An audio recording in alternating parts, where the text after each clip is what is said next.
कश्मीर से कश्मीरी पंडितों को निकाला गया था। वहाँ की मस्जिदों के स्पीकर्स से अनाउंस किया गया था कि सारे कश्मीरी पंडित जो है अपनी बहनों और बेटियों को छोड़कर कश्मीर खाली करिए। तो पूरी की पूरा पूरा का पूरा समुदाय जो है उनका जेनोसाइड हुआ, उनकी एथनिक क्लिनजिंग हुई और वो वहाँ से निकले। इसलिए पूरे विश्व भर आज 19 जनवरी जो है वो हमारा जेनोसाइड डे है, हमारा एक्सोडस डे है और हमारा एथनिक क्लिनजिंग डे है। आज जो हम मिले हैं, मैं अपनी एक डॉक्यूमेंट्री स्क्रीन करने जा रहा हूँ। ये डॉक्यूमेंट्री कश्मीरी पंडितों का नरसंहार, ये मैंने खुद शूट की थी 1990 में। मैं खुद उस दौरान 19 जनवरी के आसपास भी, उस दिन भी मैं खुद कश्मीर में था और ये सारे फुटेजेस जो है मैंने खुद शूट किए हैं। और मैंने उस वक्त जो हमारा पलायन हुआ था, उसके बाद जब रिफ्यूजी कैंप्स में लोग आए और वहाँ पर बसे, ये पूरी जर्नी जो कश्मीरी पंडितों की है मैंने खुद शूट की। और मैंने सोचा कि आज का दिन जो है वो सारे विक्टिम्स को एक ट्रिब्यूट पे करने का दिन है। और अनुपम जी जो है वो मेरी इस पूरी जर्नी में, मेरी इस पूरी लड़ाई में, हमारी सारे जो फेजेस हैं उसमें खेर साहब हमारे साथ रहें। और चूँकि खेर साहब खुद भी कश्मीरी हैं और कश्मीरी पंडित हैं, तो इस पूरी त्रासदी को, इस पूरे जेनोसाइड को, इस पूरी एथनिक क्लिनजिंग को हमने दोनों ने, हम सबों ने खुद सहा है, खुद फेस किया है और खुद इसको लड़ने, हम खुद इसको लड़े हैं और इस लोगों के सामने हमने चीज़ों को लाने की कोशिश की है। तो इस फिल्म के द्वारा मैं उन सारे लोगों को ये रिक्वेस्ट करना चाहूँगा कि जो इस फिल्म को देख के जो हमारी एक्चुअल त्रासदी है, जो फिल्मों में दिखाई भी गई, और जो लोगों ने, जिन लोगों ने ये कहा कि ये गलत है, ये हुआ ही नहीं है, ये झूठ है, तो मुझे लगता है कि उन सारे लोगों के लिए ये फिल्म, मेरी डॉक्यूमेंट्री फिल्म जो रियल है, ये उनके लिए जवाब है। और मुझे इस बात का यकीन है कि आपके द्वारा, मीडिया के द्वारा जितने भी लोग इस डॉक्यूमेंट्री को देखें, अपने आप में इस पूरी त्रासदी को फील करें, अपने इस जेनोसाइड को, इस एथनिक क्लिनजिंग को, ट्रेजेडी को फील करें, क्योंकि हमारे हिसाब से, कश्मीरी पंडितों के हिसाब से, ये दुनिया के सबसे बड़ी ह्यूमन ट्रेजेडी है। इससे बड़ी ह्यूमन ट्रेजेडी हो ही नहीं सकती, क्योंकि हमारा कसूर नहीं कोई, हम माइनॉरिटी कम्युनिटी में थे, हम पढ़े लिखे लोग थे, हमने कभी बंदूक नहीं उठाई, हम नॉन वायलेंस में बिलीव करने वाले लोग हैं, हम गांधी जी की फिलॉसफी में बिलीव करने वाले लोग हैं, और हम आज अपने ही कंट्री में, अपने ही देश में रिफ्यूजी बन के रह गए हैं। तो हम फिल्म शुरू करेंगे, उससे पहले मैं खेर साहब से रिक्वेस्ट करूंगा कि प्लीज़ खेर साहब, your experiences to the people. Ashok ji को मैं बहुत सारे साल, जब से बॉम्बे आया हूँ तब से जानता हूँ, और इनकी पहली डॉक्यूमेंट्री भी जो मैं and the world remained silent, वो मैंने देखी थी। तब इन्होंने बहुत सारे शॉट नहीं डाले थे, शायद दुनिया को शॉक नहीं करना चाहते थे, और अब इन्होंने बहुत सारे वो शॉट्स डाले हैं कश्मीरी पंडितों का नरसंहार में। ध्येय जो है, जो इन्होंने अशोक जी ने बोल दिया है, ध्येय यही है कि कुछ ज़ख्मों को खुला रखना ज़रूरी है। वो पर्सनल लेवल पर ज़ख्म हो या कम्युनिटी के लेवल पर ज़ख्म हो या इंसानियत के नाम पर ज़ख्म है, क्योंकि कुछ लोग उसको ढकने की कोशिश करते हैं झूठ से और अलग अलग उससे। जब डॉक्यूमेंट्री बनती है तो डॉक्यूमेंट्री रियल फुटेज की होती है, रियल जगह की होती है। आपको आप अगर कुछ पुरानी डॉक्यूमेंट्रीज़ देखें, चाहे वो हमारे देश की आज़ादी की डॉक्यूमेंट्री हैं, गांधी जी दांडी मार्च पे जा रहे हैं, या पुरानी जो ब्लैक एंड वाइट की डॉक्यूमेंट्री हैं, उसमें आपको यकीन होता है, बिकॉज वो they are taken. We will keep this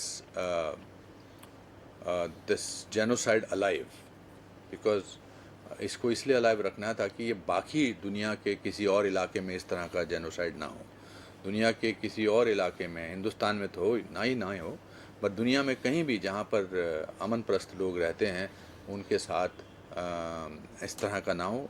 और वो आपके द्वारा, मैं बड़ा खुश हूँ आप लोग यहाँ आप आए हैं इस डॉक्यूमेंट्री के लिए, तो उसको ज़िंदा रखना जो है बहुत इम्पॉर्टेंट है। हमारे खुद के पर्सनल लेवल पर हमारे फैमिली मेम्बर्स को इसको भुगतना पड़ा, मेरे मामा को भुगतना पड़ा, बहुत सारे रिश्तेदारों को भुगतना पड़ा, और काफ़ी इसको दबाए रखने की कोशिश की गई है। 32 साल तक इसको दबाए रखने की कोशिश की, टिल कश्मीर फाइल्स केम, और आज 33वां साल है, और अभी भी बहुत सारे ऐसे लोग हैं जो इसको अलग अलग नाम देते हैं। तो अगर तो सच तो मुझे लगता है कि वैसा है कि वो कभी ना कभी बाहर आता रहता है, और जो सच जिनको झूठ बोलना होता है उनको ज़िंदगी भर झूठ बोलना रहता है। तो ये प्रताड़ना जो सही है कश्मीरी पंडितों ने, कश्मीरी हिंदुओं ने, प्रॉब्लम क्या हो गया है कि जब हम कश्मीरी पंडितों की या कश्मीरी हिंदुओं की प्रताड़ना की बात करते हैं तो बहुत सारे लोगों को ट्विस्ट करते हैं इसको कि शायद हम बाकी माइनॉरिटीज़ को या बाकी लोगों को हम उतना इम्पोर्टेंस नहीं दे रहे हैं। नहीं, ट्रेजेडी ट्रेजेडी है, चाहे वो किसी भी धर्म के लोगों के साथ हो, और उस हर ट्रेजेडी को एक्नॉलेज करना, उसका बहिष्कार करना, उस पर टिप्पणी करना मानवता का हमारा एक नियम है और हमारे लिए बहुत ज़रूरी है। और आज फिर वही है, 2023 19 जनवरी, 33 साल हो गए हैं। अभी भी बहुत सारे हमारे कश्मीरी भाई बहन जो हैं वो अलग अलग चीज़ों के लिए, मुद्दों के लिए लड़ रहे हैं। अभी भी बहुत सारे लोगों को, और टेररिज्म का जो असर है कश्मीर पे हुआ है वो हर जाति पर हुआ है, हर लोगों पर हुआ है। And I am sure this film will bring the truth, and Ashok has been always a great advocate of any unjust anywhere in the world, not only about Kashmiri Pandit. That's the biggest quality Mr. Ashok Pandit has, कि कहीं भी, और ये जिनसे इनके अच्छे संबंध होते हैं, अगर उन्होंने भी कोई गलत काम किया होता तो उनको भी ये पॉइंट आउट करते हैं, चाहे वो एक्टिविज़म हो गार्डन्स को लेकर, चाहे वो ग्रीन रेवोल्यूशन को लेकर हो, चाहे वो जुहू की सफाई हो, चाहे वो जुहू में हम या जुहू अंधेरी एरिया में हम अच्छी सांसें ले सके। ये शख्स जो है हर एक के साथ कंधे के कंधा मिलाकर हमेशा खड़ा रहता है। इसको इस बात का कोई वो नहीं है कि मैं पॉपुलर रहना चाहिए, क्योंकि हमारे प्रोफेशन में हम पॉपुलर रहना चाहते हैं सबके साथ, पर अब इनका ऐसा इन्होंने कर लिया कि अनपॉपुलर लोगों के साथ भी पॉपुलर है।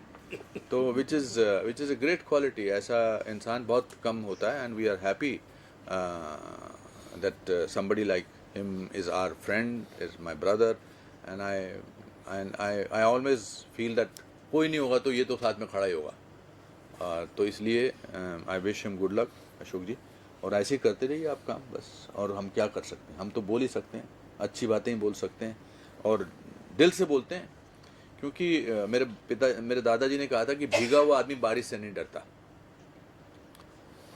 जब मैं यहाँ पर स्ट्रगल कर रहा था और मुझे काम नहीं मिल रहा था, तो मैं रेलवे प्लेटफॉर्म पे सोया था कुछ 27 दिन बैंड्रा ईस्ट में।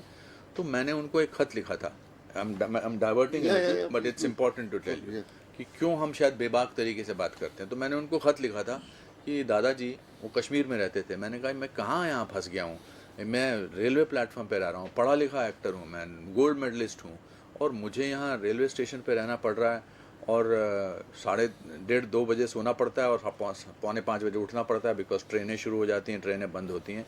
तो उन्होंने मुझे ख़त लिखा था, अभी भी याद है।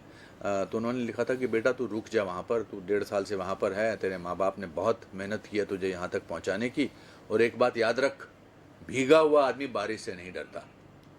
That line changed my life. और अब हम जब भी कोई मुझे लगता है कि हमारे खिलाफ या हमारे ऐसी बात को होती है, तो सीधा दादाजी का डायलॉग चलता है कि भीगा हुआ आदमी बारिश से नहीं डरता। इसलिए so thank you very much for coming. मुझे जाना होगा, मगर अगर आपका कोई सवाल है उससे पहले तो आप मुझसे पूछ सकते हैं। सर, कश्मीर फाइल फिल्म फिर से रिलीज़ हो रही है आज जी, उस बारे में ज़रा। I think it's very symbolic of the producer and the director Vivek ji और पल्लवी जी और Abhishek Agarwal and the cast and crew कि पहली बार तो ऐसा 1 साल के अंदर 2 बार ये फिल्म रिलीज़ होना बहुत बड़ी बात है। ये देखिए, आप उन ज़ख्मों को तो भर नहीं सकते जो आज से 33 साल पहले हुए हैं, लेकिन कभी कभी कोई ऐसे कंधे पे हाथ रख देता है, तो ये दूसरी बार रिलीज़ होना भी जो है ये उसी बात की निशानी है। आज बहुत सारे लोग हमको ये भी बोलते हैं, अरे आपने अभी इनके लिए क्या किया। चलो, कश्मीर फाइल ने एक चीज़ तो की कि ये दुनिया में ये जग जाहिर कर दिया कि ये ट्रेजेडी हुई थी, तो आज ये रिलीज़ हुई है। It's a symbolic thing. अब वो जो लोग हैं, वो कुछ लोग ऐसे भी कहेंगे, लिखा सेकेंड टाइम रिलीज़ कर दी, इसके तो कोई कलेक्शन नहीं हुआ। तो जो लोग रोते हैं उनको ज़िंदगी भर रोना ही होता है। कुछ लोग होते हैं डूअर्स एंड कुछ लोग होते हैं क्रिटिसाइजर्स। हम डूअर्स हैं, और जो क्रिटिसाइजर्स हैं उनको करने दीजिए। सर, 33 साल में कश्मीर में क्या बदला? क्योंकि अभी भी कुछ ऐसी घटनाएं हो रही जहाँ कश्मीरी पंडितों को अभी भी टारगेट किलिंग किया जा रहा है। तो 33 साल में आप क्या बदलाव देख रहे हैं? आर्टिकल 370 हट गया, बहुत बड़ी बात है। 65 साल तक नहीं बदला था। आर्टिकल 35A बदला, और वो सिर्फ कश्मीरी हिंदुओं के लिए नहीं था 35 और 37, वो सब माइनॉरिटीज़ के लिए था। वो बहुत ही तकियानूसी लॉ था। और इस साल 2022 में हालांकि सबसे ज़्यादा टूरिज़्म बढ़ा है। देखिए वहाँ पर काम की सख्त ज़रूरत है। जो विकास दुनिया में मतलब भारत में बाकी देशों बाकी स्टेट्स में हुआ है, वही विकास वहाँ भी होना चाहिए। मुझे लगता है विकास हो तो अपने आप जॉब्स बढ़ते हैं तो लोग खुश रहते हैं, लोग खुश रहते हैं तो इस तरह की अजीबोगरीब चीज़ों में उनका ध्यान नहीं जाता है। I believe that a lot of people are still shooting there. I Yes. have a friend there in Kashmir whose mother lives in the camp. Because Kashmiri Pandits today also are living in ghettos, you know, in these camps. तो ये माहौल कब तक बदलेगा, कब तक लगता है? What do you all देखिए जो बदलाव है वो बहुत साइलेंट होता है। हमने देश को आज़ाद करने के लिए 200 साल लड़ा है, 100 साल लड़ा है, पर आज़ाद हुआ। अब ओवरनाइट तो चीज़ें मुझे नहीं लगता। That's more for an answer for politicians to give you that answer. I am an optimist. अब आज हम जो बैठे हैं और आपके साथ बैठे हैं, ये भी ऑप्टिमिज्म का नतीजा है कि हम चाहते हैं कि कुछ बदले और कुछ आप सवाल उठाएं और कुछ सवाल ये आपके ज़रिए बाकी लोगों तक भी पहुँचें। सर आपसे जानना चाहूँगा, बहुत सारी चीज़ें आपने इसके अंदर रियल दिखाई है, तो वो कितना बड़ा चैलेंज था आपके लिए, और जब वो चीज़ें याद आती है तो क्या फील करते हैं सर, अगर इस बारे में? देखिए ये जो पूरा एक्सोडस था, जेनोसाइड जब हुआ, जो मैं वहाँ पे था, तो मेरी लाइफ चेंज हो गई एक्चुअली। मेरी थिंकिंग, मेरा बिहेवियर पैटर्न, मेरी चाल, मेरे चलने का ढंग, मेरी सोच पूरा बदल चुकी। बिकॉज वो जो पूरा जो हादसा हुआ था तो वो बहुत ज़्यादा था। मैं इतना भी कुछ बुजुर्ग नहीं था कि मैं इस चीज़ों को देख चुका था। ज़िंदगी में बहुत कम उम्र में मैंने लाशें देखी, मैंने लोगों को निकलते हुए देखा, ट्रक में बैठते हुए देखा, चिल्लाते हुए देखा, चीखते हुए देखा। डेड बॉडीज उठाने के लिए लोग नहीं थे जम्मू में। तो सब पूरा जो प्रोसेस था, मैं उसका हिस्सा था। तो मुझे लगता है कि 10 जन्म में भी लोग जो हैं वो ऐसे हादसे जो हैं वो एक्सपीरियंस नहीं कर सकते। तो हो सकता है ऊपर वाले ने शायद मेरे लिए ये, और फॉर्चुनेटली मैं कश्मीर में था। मैं को श्रीनगर दूरदर्शन के काम के लिए गया था वहाँ पे, और रात को मैं जब घर में सोया था तो ये मस्जिदों से ये आवाज़ आने लगी थी कि कश्मीरी पंडित घर खाली करो। तो मेरे पास लकीली कैमरा था, वीडियो कैमरा, जो पुराने वीडियो कैमरा होते थे जो VHS कैमराज, और वो हाई बैंड। मेरी टीम यहाँ से गई थी, I was shooting a documentary for Srinagar Doordarshan. तो उसके पहले तो मैं कैमरा लेके मैं सड़क पे निकल गया। मैं अभी भी अगर मैं वो सोचता हूँ, फिल्म में देखना सोचता हूँ, तो मैं रात को उठ जाता हूँ, क्योंकि वो जो खौफ है, वो जो डर है, वो मेरे दिमाग से ताज़िंदगी निकल नहीं सकता। एंड द एंटायर इंसिडेंट, दो पूरे की पूरी जो हादसे हुए थे, जो मेरे सामने हुआ, वो मुझे लगता है कि एक सपना था और वो रियल लाइफ में हो ही नहीं सकता। आज जो लोग बोल रहे हैं कि ये झूठ है फिल्म को देखने के बाद, वो इसलिए बोल रहे हैं क्योंकि उनको विश्वास ही नहीं हो सकता ये हो सकता है। मैं तो इसलिए डंके की चोट पे बोलता हूँ, या खेर साहब इसलिए डंके की चोट पे बोलता है, या हर कश्मीरी पंडित इसलिए डंके की चोट पे बोलता है क्योंकि उन्होंने एक्सपीरियंस किया हुआ है। और ये एक्सपीरियंस जो है, ये हमारे दिलों से, हमारे दिमाग से, हमारे जहन से ये कभी नहीं निकल सकता। और जैसा अनुपम जी ने कहा कि जेनोसाइड जो है, घाव जो है, निकाले भी नहीं निकल सकता। आप कैसे चीज़ों को निकाल सकते हो? आप हकीकत को कैसे नकार सकते हो? मैं कैसे झूठ बोलूं कि नहीं सब ऐसा नहीं हुआ था? तो उस दौरान जब मैं सोचा भी नहीं था कि मैं फिल्म बनाऊंगा। जब फुटेजेस जमा हुई, जब मैं ले आया, वापस मुंबई आया, मैं 6 महीने के लिए शिफ्ट कर गया था जम्मू कश्मीर। लगभग 8 महीने में वहीं रहा था जम्मू कश्मीर में, बिकॉज पूरी की पूरी फैमिलीज आ रही थी ट्रकों में जम्मू में। तो उनको सेटल करना, कैंप बनना, जगमोहन साहब हमारे गवर्नर थे, उनसे डील करना, रिफ्यूजी कैंप नए। जम्मू बहुत छोटा शहर है, वहाँ पर 3.5-4 लाख लोगों का आ जाना, ये अपने आप में बहुत बड़ा एक चैलेंज था, क्योंकि जगह ही नहीं थी वहाँ पर। छोटे छोटे मकान हुआ करते थे। तो बड़ी बड़ी ज़मीनों में आप देखना, फिल्म में टेंट लगे, टेंटों में लोगों को रहा, एक टेंट में 10-10 आदमी रहते थे, खाने का ठिकाना नहीं, पीने का ठिकाना नहीं। तो मैं इस पूरे प्रोसेस में अपने आप को मैं जुड़ा, और मैंने देखा ये सब जो मेरी फिल्म में है। मुझे लगता है मैं ज़्यादा नहीं बोलूँगा फिल्म के बारे में, आप फिल्म देखिए और अंदाज़ा लगाएंगे आप कि एक्चुअली ये प्रोसेस, जो पूरा जेनोसाइड का प्रोसेस जो है वो कैसा था। लोगों के इंटरव्यूज़ हैं कैंप्स में, टेंट्स में, कश्मीर में किस तरह से लोग बाहर निकले, कैसे पाकिस्तान का झंडा उन्होंने लहराया, क्या नहीं क्या क्या, ये पूरी फिल्म है। ये 35 मिनट की फिल्म में ये पूरा जो खौफ वहाँ पे क्रिएट किया गया, जिसकी वजह से हम लोग वहाँ से निकले, ये खौफ जो है ये फिल्म में आपको सारा नजर आएगा। डर नहीं लगा शूट ऑल्सो आपने बहुत ही एक बड़ा सवाल पूछा, क्या बदलाव आया, और मुझे झंडे से याद आया। जी, हिंदुस्तान का झंडा वहाँ पर फहराने नहीं देते थे, उनका अपना झंडा होता था। हर घर झंडा में आपको वहाँ पर लाखों झंडे दिखाई दिए, ये जीत है। सबसे बड़ी बात ये है। कॉन्फिडेंस, जो कॉन्फिडेंस आया लोगों में, वहाँ पे लोकल लोगों में भी, और local It's a big dream. में थोड़ा सारे हिंदुओं ने वो झंडा लेके घूमे थे, और पूरे आवाम वाले घूमे। अनुपम सर, पर सर वो आपने कहा victims 65 की साल अभी क्या में मांग कुछ है, नहीं आप हुआ क्या था। चाहते हैं अभी? Sorry? आप मिले होंगे इतने सालों में इनसे, तो क्या चाहते हैं वो अब? You see, you're talking about us, you're talking about victims. See, basically, this is a turmoil of 70 years which was not attended to. So it will take time because it's cancer. Also, sometimes it's important to show what has happened. अब उपहार tragedy पर trial by fire बना है, 25 साल तक उसको झुठलाते रहे उसके जो ओनर्स थे, तो इसका मतलब क्या वो हुआ ही नहीं अपने आप? वो तो आप बिलीव करना चाहते हैं बिकॉज उसकी डॉक्यूमेंट्री फुटेज है कि आग लगी हुई है, लोग भाग रहे हैं, हम सब at least I was there etcetera.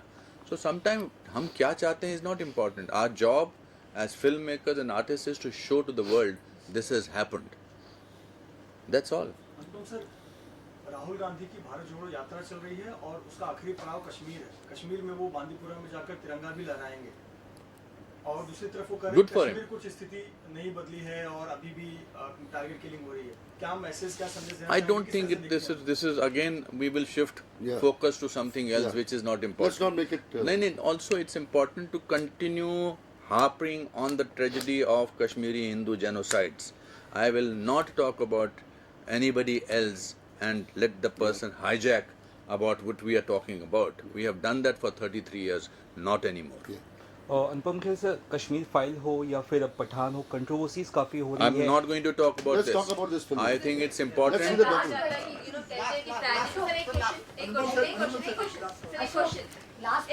People should watch films and decide for themselves. Kashmir Files is releasing all over again, and I'm at least applaud the courage of people, whether it is Z Films, Z Cinema, or whether it is Vivek, Pallavi, the cast, and come to continue with this process of telling the tragedy of Kashmiri Hindu genocide. Cinema tickets का भी कुछ slash हुआ है। कोशिश कर रहे हैं कि कम में हो। हम उनके बिहाफ पे नहीं बोल सकते because right now what we need to do is to concentrate on Kashmiri पंडितों का नरसंहार। Yeah, let's that is not- very important. Let's not. Very good. हाँ, so Thank you.